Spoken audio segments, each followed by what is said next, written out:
अब परीक्षित को श्राप क्यों लगा? प्रसंगानुसार कलयुग ने परीक्षित पर कैसा प्रभाव दिखाया, कलयुग क्या है, कलयुग कहाँ रहता है, इन सब का हम आज विवरण श्रवण करेंगे। राजा परीक्षित बहुत ही धर्मात्मा, प्रजापालक तथा श्री कृष्ण भगवान का अनन्य भक्त थे। न अनन्य इति अनन्यः, जो परम ब्रह्म परमात्मा के सिवाय किसी अन्य को नहीं मानता हो उसको अनन्य भक्त कहते हैं। गीता में भी इसे अनन्य भक्ति के नाम से भी पुकारा है तथा परा प्रेम लक्षणा भक्ति भी कहा गया है। इस प्रकार पवित्रता अपने पति को ही सर्वे सर्वा मानकर संसार में इतने महान कार्य कर देती है, शायद वह कार्य ब्रह्मा विष्णु महेश भी नहीं कर सकते। यदि पतिव्रता धर्म में इतनी शक्ति है तो यदि यह भक्त अपनी आत्मा का पति परमात्मा को मानकर उसको अपने आप को समर्पित कर दे तो उसकी शक्ति का अनुमान लगाना कठिन है। और अनुमान लगाना कठिन ही नहीं अपितु असंभव है। जीवन में सुख और दुख आते ही रहते हैं, परंतु पतिव्रता अपने धर्म पर कायम रहती है। दुखों को सहती हुई शांत स्वभाव से गृहस्थ आश्रम की व्यवस्था को सुचारू रूप से निभाती है। दुख जीवन को निखारने के लिए, जैसे अग्नि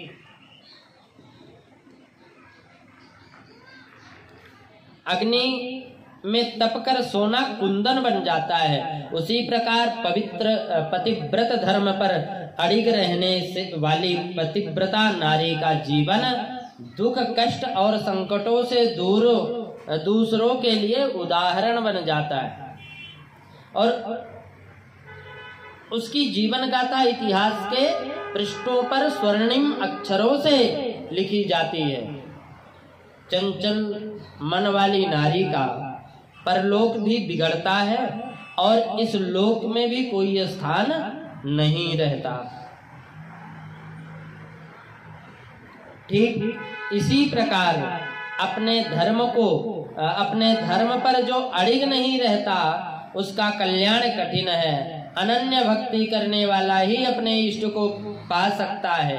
एक साधे सब सधे और सब साधे सब जाए वाली कहावत के अनुसार एक परम ब्रह्म परमात्मा की भक्ति अनन्य भाव से निष्काम भाव से करने से निश्चित ही कल्याण होता है।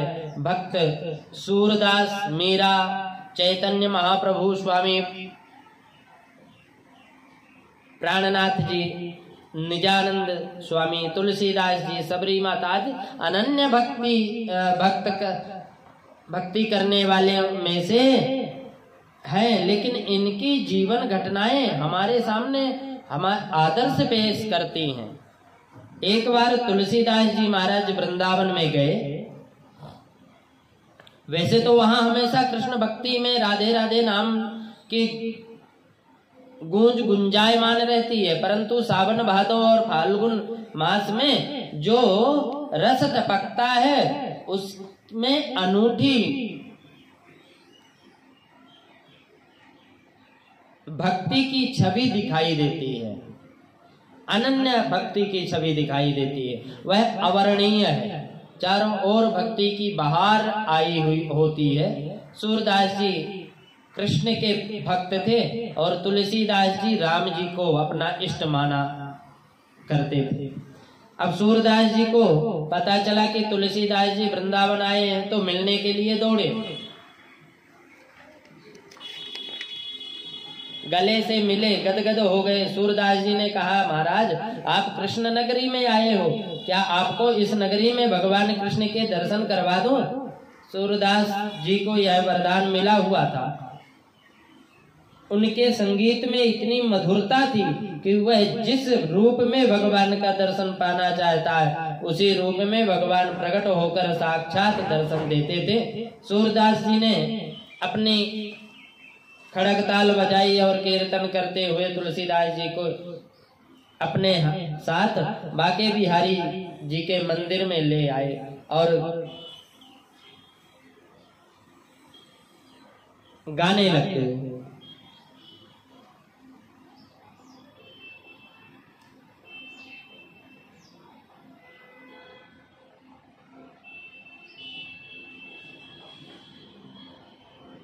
सूरदास जी के कृष्ण भगवान की बाल छवि का मधुर गायन किया।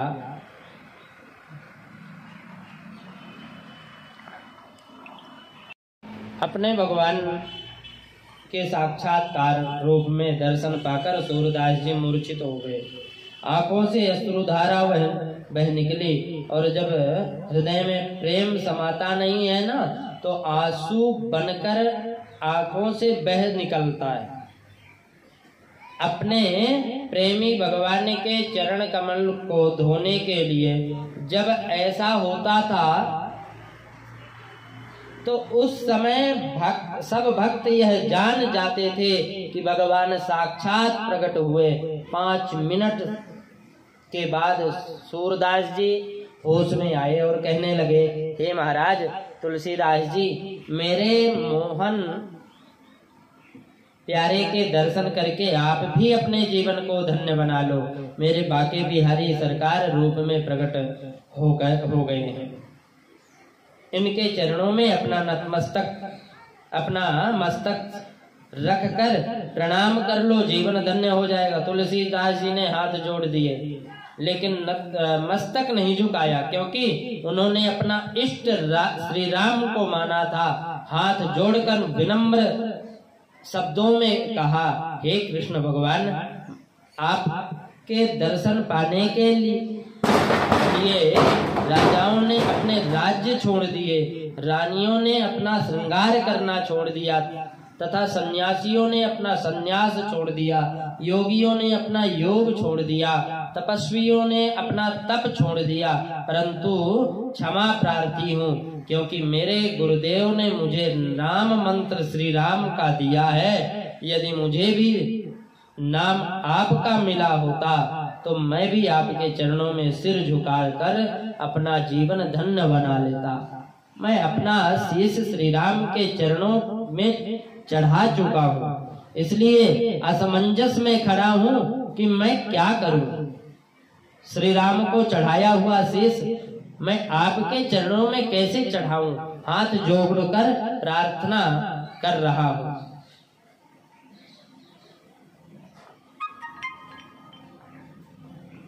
मोर मुकुट पीतांबरी भली बनी छवि आज राज, मोर मुकुट पीतांबरी भले बनी छवि राज। और तुलसी मस्तक तब झुके जब धनुष बाण लो हाथ। हे श्यामा श्याम मोर मुकुटधारी, आपकी छवि बहुत निराली है, आंखों को मोहित करने वाली है, दिल में उतरने वाली है। लेकिन यदि आप हाथ में धनुष बाण धारण कर लो तो मुझे भी चरण छूने का सौभाग्य प्राप्त हो जाए। आप सर्वशक्तिमान हो नाथ, मेरी प्रार्थना स्वीकार कीजिए। इसको कहते हैं अनन्य भक्ति, पतिव्रता भक्ति। अब प्रश्न उठता है, क्या तुलसीदास जी कृष्ण भगवान के कृष्ण भक्ति के विरोधी थे? नहीं थे। यह तो हमेशा ध्यान रहे कि संत और भक्त कभी किसी के विरोधी नहीं होते। जो किसी से विरोध कर रहे हैं वह संत या भक्त हो ही नहीं सकता। तो फिर मस्तक नहीं झुकाने का अर्थ क्या अर्थ निकला? इससे तुलसीदास जी महाराज की अनन्य भक्ति श्री राम के प्रति का हमें दर्शन होता है। वही संत या भक्त अपने इष्ट को प्राप्त होता है, जो एक निष्ठ होकर अपने इष्ट की भक्ति करता है। दो नाव में सवार होने वाला कभी भी भवसागर पार नहीं कर सकता। गंगा गए तो गंगादास, यमुना गए तो यमुनादास। ऐसे भक्त कभी किनारे तक पहुंच नहीं पाते। तुलसीदास जी ने फिर विनम्र प्रार्थना कि हे घनश्याम, कुछ क्षणों के लिए यदि यह प्यारी बंसी नीचे रख दो, यह मोर मुकुट हटा दो, धनुष बाण हाथ में उठाओ और मुस्कुराते हुए अपने भक्त को दर्शन दो मेरे श्याम। भक्त वत्सल भगवान भक्त के मन की इच्छा पूर्ण करने के लिए कुछ भी कर सकते हैं, इसलिए तैयार हो जाते हैं। और तभी तो कहा है कि प्रबल प्रेम के पाले पड़कर प्रभु को नियम बदलते देखा, खुद का नियम भले टल जाए, भक्त का नियम न टलते देखा, भक्त का नियम न टलते देखा। श्री कृष्ण मुस्कुराए और भेष बदलने लग गए भेष। कित बंसी कित मुकुट है, कित गोपियन का साथ, कित बंसी कित मुकुट है, कित गोपियन का साथ। और तुलसी के कारण कृष्ण धनुष बाण लिया हाथ। पलक झपकते ही घनश्याम धनुष बाण लेकर श्री राम की छवि में प्रकट हो गए। तुलसीदास जी महाराज के आंखों से प्रेम की आंसू अविरल धारा से बह निकली। चरणों में गिर पड़े, चरण कमल को धोया। श्याम ने तुलसीदास जी को अपने कर कमलों से उठाकर अपने वक्षस्थल से लगा लिया, और यह है अनन्य भक्ति की पराकाष्ठा। भगवान को भी बदल दे। प्रेमी भक्त इस संसार में पंचरत्न है। जिस मानव ने इन पंचरत्नों को नहीं अपनाया उसका मनुष्य जन्म निरर्थक है। ये पंचरत्न कौन है? हर मानव के जीवन में एक संत होना चाहिए। संत ही प्रथम रत्न है। इस दुनिया में लाखों संत हैं, सभी संत रत्न हैं। उपदेश सबका सुनो, पर एक संत को अपने जीवन रूपी नैया की डोर उनके सशक्त हाथों में सौंप दो। उन्हें सदगुरु बना लो।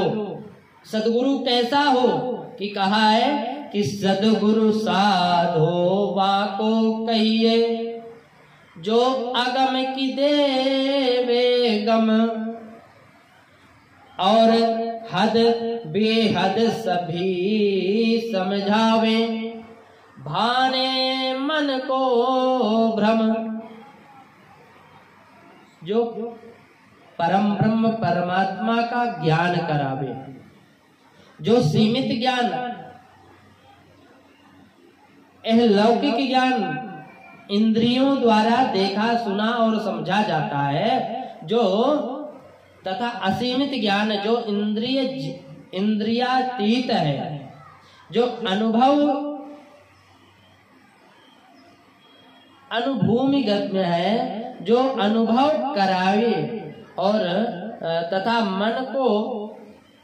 मन में जो भी शंका उत्पन्न हो उसे ज्ञान के द्वारा सरल भाषा में समझाकर समाधान करा दे, वही सद्गुरु है, वही परम ब्रह्म परमात्मा है, प्रतीक है। ज्ञान से वैराग्य की उत्पत्ति होगी, वैराग्य की उत्पत्ति होने से संसार से विरक्ति होगी और भक्ति की तीव्रता हृदय में उत्पन्न होगी।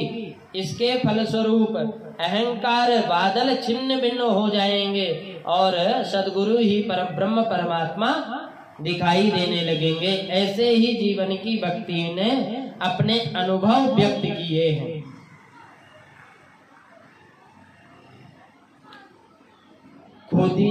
खुदी का जब पर्दा उठा, खुदी का जब उठा पर्दा, अजब ही माजरा देखा। जिसे मैं बंदा कहता था उसे फिर खुद खुदा देखा। अर्थात जब तक मेरे सिर पर अभिमान का भूत सवार है तब तक तो मैं सद्गुरु को एक इंसान समझा, ज्ञानार्जन करता रहा, परमात्मा सद्गुरु को भिन्न भिन्न समझता रहा। परंतु जब ज्ञान की ज्योति हृदय में प्रज्वलित हुई तो अभिमान रूपी अहंकार नष्ट हो गया और सद्गुरु मुझे परब्रह्म परमात्मा दिखाई देने लगे। ऐसे प्रथम रत्न सद्गुरु को जीवन में अपनाओ, जो आपका मार्गदर्शन भी हो और आत्म उद्धारक भी हो। दूसरा रत्न है नाम मंत्र।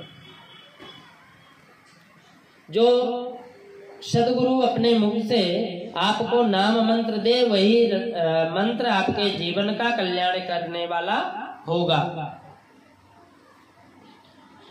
मंत्र में बहुत बड़ी शक्ति होती है।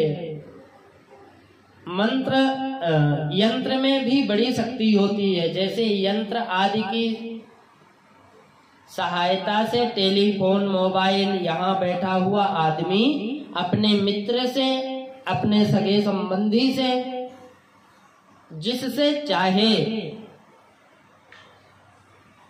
वो बात कर सकता है। नंबर डायल करे तो बात हो जाएगी। उसी प्रकार भक्त नाम मंत्र का जाप करते अपने इष्ट से बातें कर सकता है। तो जब वह अपने परमात्मा को पुकारता ही रहेगा तो एक दिन उसकी पुकार सुनकर जरूर परम कृपालु परमात्मा इस धरा धाम पर आएंगे।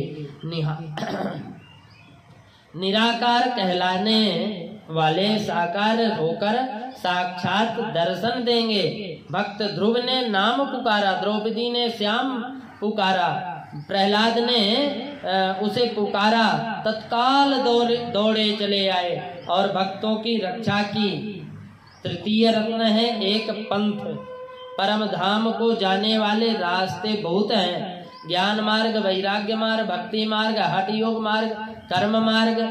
आप एक मार्ग को चुन लीजिए और उस पर निरंतर चलते जाइए, मंजिल पर पहुंच जाएंगे।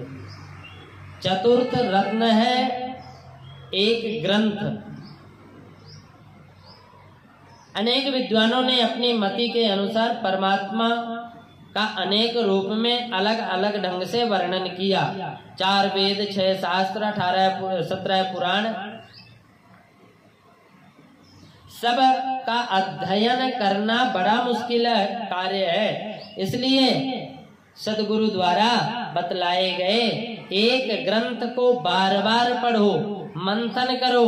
जितनी बार उसको पढ़ोगे उतनी बार ही नई नई जानकारियां प्राप्त होगी। 5वां रत्न है एक कंत, अर्थात एक पति, अर्थात एक स्वामी, अर्थात एक मालिक, एक सद्गुरु ने अपने मुखारविंद से जिसका नाम मंत्र दिया वही अंत में आपकी आत्मा का मालिक परमात्मा अपने में ब्रह्मलीन कर लेंगे। इस प्रकार जो मानव जीवन में इन 5 रत्नों पर अपना कर अपनी जीवन यात्रा करेगा, उसकी यात्रा सफल होगी और अंत में परम धाम में चला जाएगा।